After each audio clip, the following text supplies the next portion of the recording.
بات بتاتا ہوں عمر ابن خطاب کے. کس عمر کی بات کر رہے ہیں معلوم؟ ہم لوگ کوئی پلیئر کی بات نہیں کر رہے ہیں, کوئی فلم ایکٹر کی بات نہیں کر رہے ہیں. کس کی کر رہے ہیں؟ ہمارے نبی کے ساتھی عمر ابن خطاب رضی اللہ تعالیٰ عنہ کی. آپ کو تعجب ہوگا کہ ویسٹرن کنٹریز, پورا یورپ اور امریکہ, اگر اسلام کے بارے میں کبھی سب سے زیادہ محمد صلی اللہ علیہ وسلم کے بعد کسی شخصیت پر ریسرچ کیا ہے تو وہ ہے عمر ابن خطاب رضی اللہ تعالیٰ.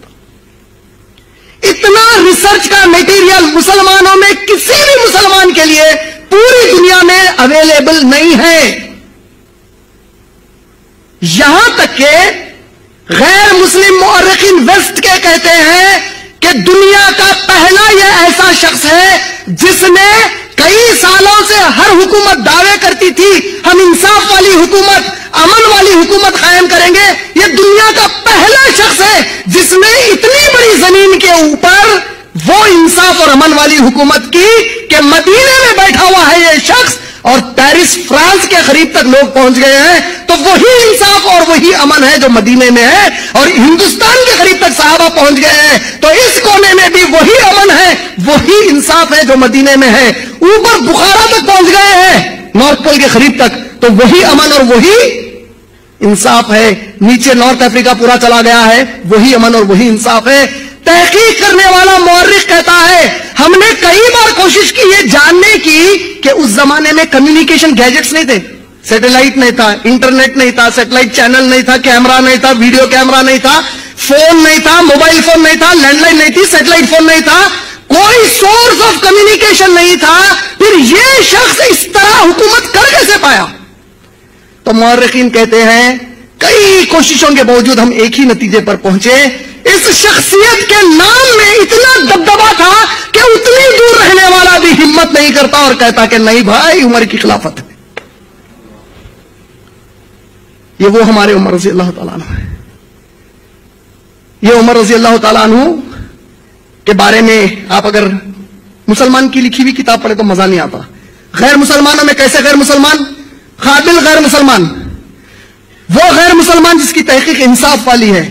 پڑھیں گے تو ان لوگوں نے کہا کہ عمر ابن خطاب وہ شخصیت ہے. ان کا ایک جملہ سناتا ہوں, حکومت کے اوپر ان کا ایک جملہ ہے عمر ابن خطاب کا ہمارے.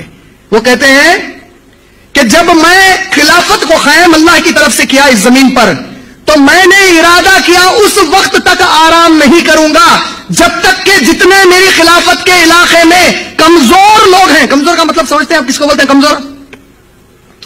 کمزور بولے تو جن کو نہیں گیا سو والا کمزور نہ رہتا. کمزور کا مطلب ہے غریب, جس کی کوئی بات سنتے ہی نہیں, انہیں کچھ بولنے کو گیا تو اس کی بات کی کوئی معاشرے میں اہمیت نہیں رہتی. عمر ابن خطاب کہتے ہیں میں اس وقت تک آرام نہیں کروں گا جب تک جتنی میرے خلافت کے علاقے میں ایسے کمزور لوگوں کو دل سے یہ یقین نہ ہو جائے کہ سب سے طاقتور وہ ہے, اور اگر ان کے حق کی کوئی بات آ جائے تو کوئی ایسی طاقت اس علاقے میں نہیں ہے جو ان کا حق پہنچنے سے ان تک رکا دے.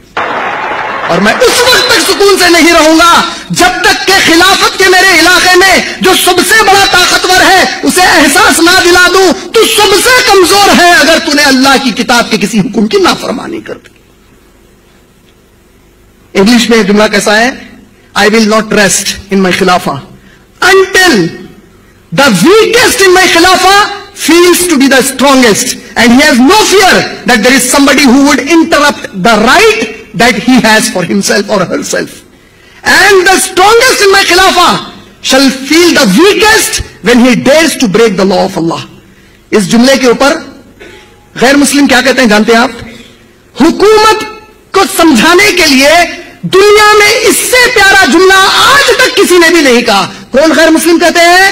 آدمی نہیں کہتا ہے, انسائکلوپیڈیا بریٹانیکا کہتی ہے حکومت کو سمجھانے کے لیے اس سے پیارا کوئی جملہ کسی نے نہیں کہا آج تک. یہ عمر ابن خطاب کیسے عمر ابن خطاب ہے آپ جانتے ہیں؟ یہ کون سا مہینہ ہے بھائی؟ ارے ماشاءاللہ, کوئی بھی اکتوبر نہیں بولے, نومبر نہیں بولے, ماشاءاللہ. کون سا ہے؟ اس کا مطلب یہ ہے کہ سب میری بات کو غور سے سن رہے ماشاءاللہ. اچھا محرم پہلا مہینہ ہے آخری مہینہ ہے؟ ارے دیکھو اب کیا مزے کی چیز ہے, میں کیسے کیا بولوں ہمارے سنیوں کو. جو لوگ ہمارے عمر ابن خطاب کو گالی دیتے نا, دے کے پھر پوری دنیا میں واویلا مچا رہے ہیں. کیا بول کے معلوم؟ مسلمانوں کا اسلام کا پہلا مہینہ قربانی کا، پہلا مہینہ قربانی کا، پہلا مہینہ قربانی کا، یہ بولتے نا؟ نہیں بولتے؟ ارے جواب نہیں دے رہے بھائی. تو ان لوگوں کو اب کے بولو، یہ محرم کو پہلا مہینہ کیلنڈر بنا کے کون پیش کرے گا؟ جو کیلنڈر آج تک ہم محرم، صفر، ربیع الاول، ربیع الثانی، جمادی الاول، جمادی الثانی، رجب، شعبان، رمضان، شوال، ذوالقعدہ، ذوالحج، یہ پورے 12 مہینوں کا ہے. یہ کیلنڈر پہلی مرتبہ تدوین کیا عمر رضی اللہ تعالیٰ عنہ نے. انہوں نے محرم کو سب سے پہلا مہینہ بنایا. حکمت کیا تھی؟ کہا کہ دیکھو 5 ہمارے جو اراکین دین ہیں، توحید، صلاۃ، زکات، صوم اور حج، اس میں 5واں حج ہے، تو ذی الحجہ کے مہینے کو آخری مہینہ بنائیں گے. چونکہ اس کے بعد محرم آتا ہے، اسے پہلا بنا کر یہاں سے شروع کریں گے. اس کا تعلق حسین رضی اللہ تعالیٰ عنہ کی شہادت سے کہیں بھی نہیں ہے. اس کیلنڈر کو پیش کرنے والے، اس محرم کے مہینے کو پہلا مہینہ بنانے والے کوئی اور نہیں، تم جس کو گالی دیتے ہو وہی عمر ابن خطاب رضی اللہ تعالیٰ عنہ. کیلنڈر دیا مسلمانوں کو. کہا کہ ہماری تاریخ شروع ہوتی ہے ہجرت کے بعد، کیونکہ ہجرت کے بعد اسلام کی طاقت ہم منوا کر آئے ہیں. ہم اس کتاب کی طاقت، نبی کے سنتوں کی طاقت ہجرت کے بعد منائے. ہماری تاریخ یہاں سے شروع ہوتی، تاریخ وہاں سے انہوں نے شروع کی. تو کیلنڈر کس نے بنایا مسلمانوں کا؟ یہ 12 مہینے کس نے سیٹ کیے؟ عمر ابن خطاب نے. اچھا، آج ہمارے یہاں حکومت میں ڈیموکریسی رہو، ڈکٹیٹرشپ رہو، منسٹرز بولتے نا، منسٹرز، وزارت میں انہوں نے پبلک منسٹری سسٹم شروع کیا. پبلک منسٹری کا مطلب کیا ہے؟ ایک ایک شعبے کے لیے ایک ایک. پہلے بادشاہوں کے پاس کیا ہوتا تھا؟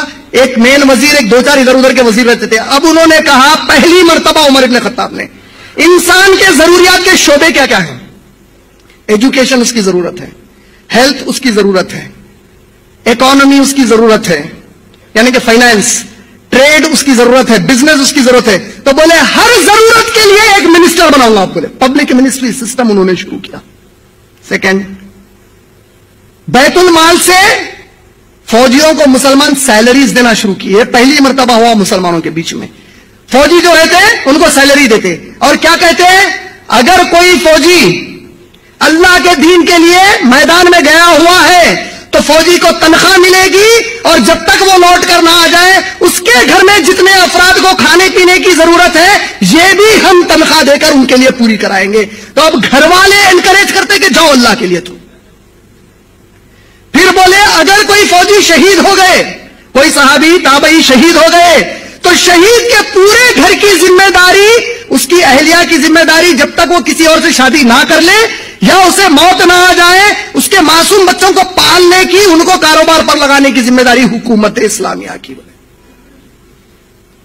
اگر کوئی فوجی زخمی ہو کر آ جائے تو جب تک اسے موت نہ آ جائے اس کو اور اس کے پورے گھر والوں کو تنخواہ دی جائے گی. آپ لوگ کبھی آج کے دور میں سنے ہوں گے، ویسٹرن کنٹریز میں بہت کامن ہے، ان ایمپلائمنٹ انشورنس بولتے ہیں. ان ایمپلائمنٹ انشورنس کا مطلب ہے، مغرب میں وہ لوگ بولے کہ بھئی یہ جو نوجوان طبقہ ہے اگر یہ نوکری پہ نہیں رہا تو آوارہ گردی کر کے جرم کرتا. اس کو آوارہ گردی اور جرم سے روکنے کیا کرنا؟ یہ نوجوانوں کو کچھ تنخواہ دے ڈالو، $200، $500، $100، کچھ تو دو، لفظ لوگ جرم نہیں کرنا. عمر ابن خطاب رضی اللہ تعالیٰ عنہ نے، یہ لوگ سود کے اوپر کرتے ہیں، انہوں نے شروع کیا ان ایمپلائمنٹ پینشن شروع کیا. کہا کہ جتنے میرے خلافت میں ایسے نوجوان ہیں جس کو نوکری نہیں ملی ہے، ہم ان کو 6 مہینے کا ٹائم دیں گے، 6 مہینے تک ان کو تنخواہ دیتے رہیں گے ہماری طرف سے. اس کا کام ہوگا روز جائے گا، نوکری ڈھونڈے گا اور آ کر ہم کو رپورٹ کرے گا کہ آج کہاں کہاں گیا تھا، کہاں کہاں نوکری ملی، نوکری مل گئی روک دیا جائے گا ورنہ نوکری فوری شروع کرے گا. مطلب کس طرح اسکروٹنی کر رہے تھے آپ؟ اس کو پیسے دے کے بٹھا دیے نہیں، روزہ کے رپورٹ دے، بولے آج جا کے کہاں نوکری دے گا. اب ان کا دبدبا ایسا ہے کہ انہیں جھوٹ بولنے کو 100 بار سوچتا، اگر پکڑے گیا تو گیا کام سے بول کے. یہ انہوں نے شروع کیا. پھر انہوں نے خواتین کے لیے کہا جو بہنیں زچہ ہیں، پریگننٹ ہیں، 3 مہینے کی جیسے ہی پریگننسی ثابت ہو گئی کہ اب 3 مہینے ہو گئے، وہاں سے لے کر وہ عورت بچہ پیدا کر کے اپنے چھاتے سے 2 سال تک جو دودھ پلاتی ہے، جب تک دودھ پلانا نہ چھوڑ دے، اماں کو اور بچے کو حکومت پیسہ دے گی اسے کھلانے اور پلانے کے لیے. ان کی دواؤں کی ذمہ داری حکومت اسلامیہ کی. یہ عمر ابن خطاب نے شروع کیا. بچوں کو تعلیم کی ضرورت ہے، تعلیم کا پیسہ یہیں سے جائے گا. یہاں تک کہ عمر ابن خطاب رضی اللہ تعالیٰ عنہ نے، آج آپ جو ہمارے بیوروکریسی جس کو کہتے ہیں, بیوروکریسی کا مطلب آئی اے ایس اور آئی پی ایس آفیسرز کو بولتے ہیں. یہ بیوروکریٹس ہیں ہمارے, I A S and I P S. I A S officers میں سب سے بڑا عہدہ ہوتا ہے چیف سیکرٹری کا, اور پولیس ڈپارٹمنٹ میں سب سے بڑا عہدہ ہوتا ہے ڈائریکٹر جنرل آف پولیس کا. کمشنر سے بھی بڑا ہوتا ہو, کمشنر سٹی کا ہوتا انہیں پورے اسٹیٹ کا ہوتا. یہ دونوں عہدوں کی شروعات عمر ابن خطاب نے کرائی. کتاب دیوان چیف سیکرٹری, کتاب الاحدث چیف پولیس آفیسر. اچھا, پھر آپ نے کیا کیا؟ علاقہ کتنا قبضہ کر لیے تھے اسلام کے لیے؟ ایران عراق کا بادہ بجا دیا, افریقہ کے پورے نارتھ کا, شمال کا پورا بادہ بج گیا, فرانس تک چلے گئے, ہندوستان کے قریب تک آ گئے. بولے اتنا بڑا علاقہ اللہ نے میرے حوالے کر دیا ہے, اب اس کو میں, انڈیا میں کتنے اسٹیٹس ہیں؟ تلنگانہ 29 اسٹیٹ ہے ہمارا. انہوں نے کیا کیا؟ 14 اسٹیٹ بنائے. کتنے؟ 14. جو سعودی عربیہ ہے آج کا, اس کو حجاز بولتے تھے اس زمانے میں, اس کو 2 اسٹیٹ میں بانٹا, مکہ اور مدینہ بولے. 2 اسٹیٹ رہیں گے, مکہ کے تحت آدھا سعودی, مدینے کے تحت آدھا سعودی. پھر کوفہ اور ایک اور اسٹیٹ میں, کوفہ اور کوئی دوسرے مقام سے بانٹے. کس کو؟ عراق کو بانٹے. فارس اور خراسان بول کر ایران کو بانٹے. اس طرح 14 اسٹیٹ بنائے. اسٹیٹ میں ڈیوائڈ کیوں کیا؟ بولے ہر اسٹیٹ کے اندر ڈسٹرکٹ رہیں گے. بولے اسٹیٹس کو ڈسٹرکٹس میں ڈیوائڈ کیا. ڈسٹرکٹ میں کیا کیا آپ جانتے ہیں؟ بولے ایک اسٹیٹ کا ایک گورنر ہوگا, گورنر کو ولی پکارا جائے گا. کیا پکارا جائے گا؟ یاد, ولی کا معنی یاد ہے؟ حفاظت کرنے والا, مدد کرنے والا. یہاں کے رہنے والوں کی وہ مدد کرے گا اور حفاظت کرے گا. ولی, گورنر کا کانسیپٹ شروع کیا. کہا گورنر کے تحت جتنے ڈسٹرکٹ آ رہے ہیں, ہر ڈسٹرکٹ میں ایک عامل ہوگا. عامل کہتے ہیں آج کے آپ کے ڈسٹرکٹ کلیکٹر کو. کلیکٹر کو رکھا. کہا ہر ڈسٹرکٹ کلیکٹر کے نیچے ایک ریونیو آفیسر ہوگا جو پورا ریونیو اس علاقے کا معلوم کرے گا. ایک ٹریجرر ہوگا, ایک ملٹری کا کمانڈر ہوگا, ایک ڈسٹرکٹ کا پولیس چیف ہوگا, جو آج آپ ایس پی, پولیس کمشنر, بڑا سٹی ہے تو یہ پورے انہوں نے شروع کیے. اچھا, یہ پورے تو کیے. اب اس کے بعد کیا کیا دیکھیے آپ. بولے ہر ڈسٹرکٹ میں ایک گریونس سیل رہے گا. گریونس سیل کا مطلب سمجھے آپ؟ عمر ابن خطاب رضی اللہ تعالیٰ عنہ کی طرف سے ہر مہینے 1.5 مہینے میں وہ آفیسر گریونس سیل کا چینج ہو جاتا, ایک نیا آفیسر آتا. اس کا کام کیا ہے؟ آنے کے بعد بس ایسا ٹیبل, ایسا ایک کرسی ڈال کے بیٹھ جاتا. عام پبلک کو اگر گورنر سے شکایت ہے, عمر ابن خطاب نے جس کو حکومت پہ قائم کیا ان سے شکایت ہے, عام پبلک آئے گی, ایک خط لے کر آئے گی, گھر میں لکھ لے کے لائے گی عمر ابن خطاب کے نام سے, وہ شکایت اس میں لکھ دے گی, وہ اس میں ڈال دے گی, یہ عمر ابن خطاب کو خط پہنچا دے گا. اب کسی گورنر کی مجال ہے کہیں بھی بیٹھے کچھ کرے. اس طرح انہوں نے ٹرانسپیرنسی بتائی گورننس میں اپنی. آپ نے گریونس سیل بنایا, آپ نے ایک principal secretary, religious principal secretary appoint کیا, ایک نیا ٹرم. یہ کیا ہوتا بھائی؟ بولے یہ جو ریلیجس پرنسپل سیکرٹری ہوگا, اس کا کام یہ ہے کہ پورے 1 سال تک وہ گاؤں والوں کو سنت طریقے سے حج کیسے کیا جاتا ہے اس کی تعلیم دے گا. جب حج کا سیزن آ جائے گا, حج کا مہینہ آئے گا, اس علاقے سے جتنے لوگ حج کرنے جانے والے ہیں اس کی صدارت میں جائیں گے, ان کو حج کرا کر واپس لائے گا. یہ ہمارے عمر ابن خطاب ہے. فلسطین فتح ہوا, بیت المقدس فتح ہوا, اس کی بہت بڑی تاریخ ہے, اس میں زیادہ نہیں جانا چاہتا. مختصر میں صرف اتنا بتانا چاہتا ہوں کہ فلسطین جو بیت المقدس ہے, اس کو سب سے پہلی مرتبہ سلیمان علیہ السلام نے بنایا تھا. اس کی سنگ بنیاد رکھی تھی داؤد علیہ السلام نے, اور سلیمان علیہ السلام نے اسے بنایا تھا. اور بنی اسرائیل کے لوگ اس میں عبادت کرتے تھے. بنی اسرائیل مانے یہودی. جب یہودیوں نے رومی حکومت سے بغاوت کی, عیسیٰ علیہ السلام کے 70 سال کے بعد بیت المقدس کو توڑ کر پورے یہودیوں کو وہاں سے نکال دیا گیا, ہمیشہ کے لیے پھینک دیا گیا وہاں سے باہر, فلسطین کے باہر ڈھکل دیا گیا ان کو. بولے کہ اب دکھنا نہیں دوبارہ تم فلسطین میں. عمر ابن خطاب رضی اللہ تعالیٰ عنہ کا دور خلافت کب سے کب تک کا ہے؟ 10 سال کا ہے. 634 سے 644 کا ہے. 637 میں بیت المقدس فتح ہوا. سوفرینیس نامی ایک عیسائی پادری تھا وہاں کی بڑی چرچ کا, اس نے کہا کہ میں اس فلسطین کے قلعے کی چابی صرف عمر ابن خطاب کو دوں گا, میں انہیں مدعو کرتا ہوں, میں چاہتا ہوں کہ وہ فلسطین کو آئے, یہ انبیاء کی سرزمین ہے. عمر ابن خطاب تیار ہو گئے, سفر کے لیے نکلے. وہ بڑا مشہور واقعہ سفر کا, جو بہنیں اور بھائی نہیں سنے ہوں گے ان کے لیے سنا دیتا ہوں. سفر پر جب جا رہے تھے, آپ اونٹ پر تھے, اونٹ کا سفر بڑا لمبا, آپ کے ساتھ ایک غلام تھا, غلام رسی کو پکڑتے ہوئے چل رہا ہے. غلام سے کہا کہ ٹھہر جائے یہاں پر, دیکھ اب ہم بیت المقدس سے لگ بھگ 80 میل 90 میل دور ہیں, ایک بات طے کر لیں گے ہم دونوں آپس میں، ایک معاہدہ کریں گے. کس سے کہا یہ؟ غلام سے. بولے 5 میل تو اوپر بیٹھنا، میں ڈوری کھینچوں گا. اللہ اکبر. 5 میل تو اوپر بیٹھ جا، میں ڈوری کھینچوں گا. 5 میل میں اوپر رہوں گا، تو ڈوری کھینچنا. پہلے غلام آگے پیچھے واہ آواز نکالا، ہاں کوڑا جھٹکے، بولا چچا آپ جو بولے صاحب. تیار ہو گیا. اب اللہ کی قدرت اور آزمائش دیکھیے عمر ابن خطاب کے لیے. آخری 5 میل بچے ہوئے ہیں جس میں بیت المقدس انٹر ہونا ہے. اس معاہدے کے حساب سے عمر ابن خطاب کو ڈوری کھینچنا ہے، غلام کو اوپر بیٹھنا ہے. اللہ اکبر. غلام بولا امیر المومنین آپ پہ میرے ماں باپ قربان ہو جائیں، وہاں نئے لوگ ہیں، وہاں کے لوگ اب اسلام شاید قبول کر لیں، وہ لوگ آپ کے دبدبے کو دیکھیں، نام کو دیکھیں، یہ کیسے ہوگا؟ بولے اللہ کی قسم ہے میں ان کی نہیں اللہ کی عزت کرتا ہوں، میرا رب عمر سے ناراض ہو جائے گا اگر یہ معاہدہ میں توڑوں گا. بیٹھ اوپر. بولے داخل ہو گئے. وہ بھاگ لیتے ہوئے مہمان نوازی کے لیے غلام کو تحفے دینے پھولا دینے پیش ہوئے لوگ. صحابہ ارے بولے وہ نہیں ہے نیچے. وہ لوگ بولے مذاق کر رہے ہیں، نیچے کیسا ہو سکتا ہے؟ بولے ارے بھائی یہی عمر ہے، وہ غلام ہے. بولے ہاں یہ کیا ماجرا ہے؟ صحابہ آ کر بولے امیر المومنین یہ کیا قصہ ہے، ہم کو بھی نہیں سمجھ میں آ رہا. بولے دیکھو ایسا معاہدہ ہوا، وہ معاہدے کے حساب سے آخری 5 میل اس کی قسمت میں اوپر بیٹھنا تھا، میں کھینچ کے لا لیا. صرف اس واقعے پر ہزاروں نے کلمہ پڑھ دیا، ہزاروں نے کلمہ پڑھا اور کہا کہ اگر یہ اسلام ہے تو اللہ کی قسم اسی کا ہم انتظار کر رہے تھے، فطرت اسلام ہے ہماری. ایک واقعہ کلمہ پڑھا دیا. چابی حوالے ہوئی، چرچ بتانے لے گیا عمر رضی اللہ تعالیٰ. کون؟ سوفرونیس. چرچ میں گئے، عصر کی نماز کا وقت ہوا. فادر کو پادری کو بولے کہ بھائی تیری چرچ کی دیوار کہاں ختم ہوتی ذرا بتا، علاقہ کہاں ختم ہوتا؟ بولے علاقہ یہاں پہ ختم ہوتا. بولے ٹھیک ہے میں باہر نماز پڑھتا ہوں. وہ بولا کہ نہیں میں آپ کے لیے انتظام کرتا ہوں. بولے نہیں مجھے باہر پڑھنا ہے. پادری نے کہا کہ کیوں بھائی، کیا ہماری یہ زمین صاف نہیں ہے، پاک نہیں ہے، کوئی گندگی ہے؟ عمر ابن خطاب کہتے ہیں نہیں، اگر میں اندر نماز پڑھوں گا تو آنے والے میرے نبی کی امت کو غلط فہمی ہو جائے گی کہ دوسروں کی عبادت گاہوں کو توڑ دو اور وہاں پر نمازیں پڑھنے کے لیے مسجدیں بنا دو. یہ نبی کا امتی کسی مندر کو گرا کر کبھی مسجد نہیں بنا سکتا، کیونکہ یہ ہمارے نبی کی کبھی تعلیم نہیں ہے. یہ تہمت ہے ہمارے اوپر اگر کوئی کہے کہ ہم نے مندر کو گرا کر مسجد بنائی ہے. ہم نہ مندر کو گراتے ہیں نہ گرجا گھر کو گراتے ہیں، ہم کسی چیز کو نہیں گراتے. جہاں ہماری مسجد کی جگہ ہے اسی کی جگہ پر مسجد بناتے ہیں. اور مسجد ہم آج کے دور کی طرح قبضے کرنے نہیں بناتے، اللہ کی عبادت کرنے بناتے ہیں.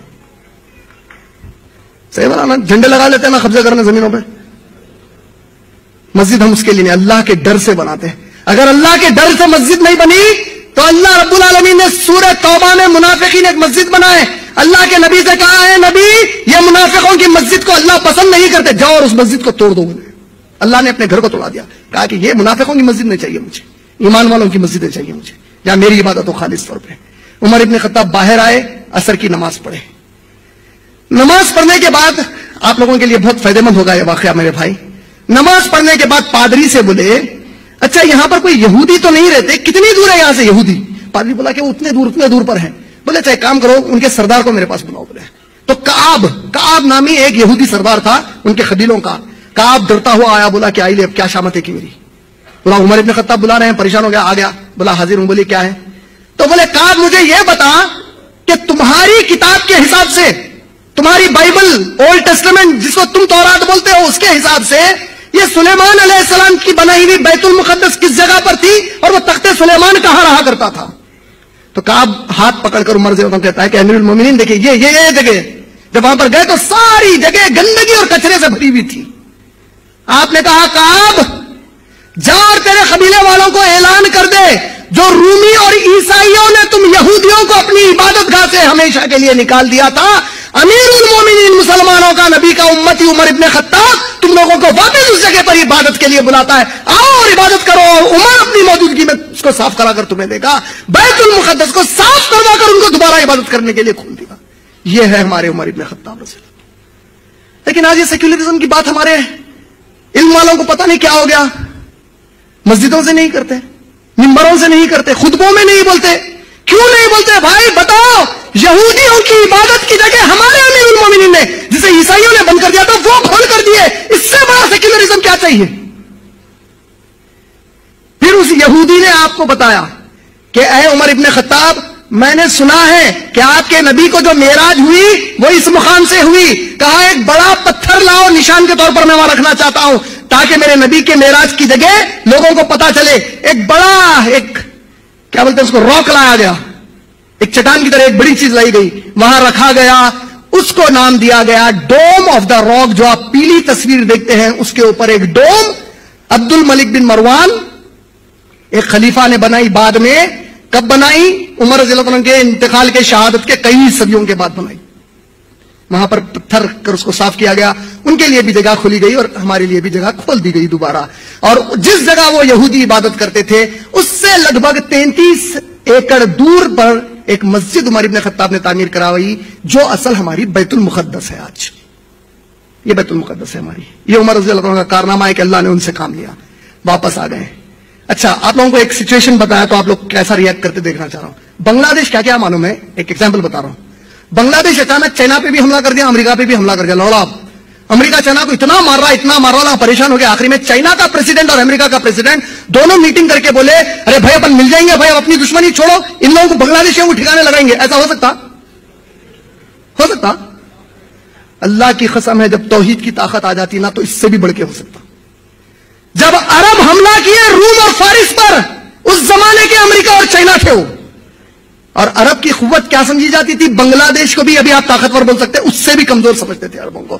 جب عمر ابن خطاب نے حملہ کیا, 2,000 سال کی حکومتیں وہاں پر ٹھہری ہوئی ہے, لاکھوں کی فوج, ہتھیار ہے, ان کے پاس ایجوکیشن ہے, کلچر ہے, آرٹ ہے, سویلائز, اپنے آپ کو تمدن والے, تہذیب والے کہتے ہیں, اپنے آپ کو طاقتور, اکانومی کی طاقت کہتے ہیں. یہ تمام طاقتیں بتانے والے ایک وقت میں 2 بڑے فوجوں کو بھیج کر 2 طرف حملہ کروایا.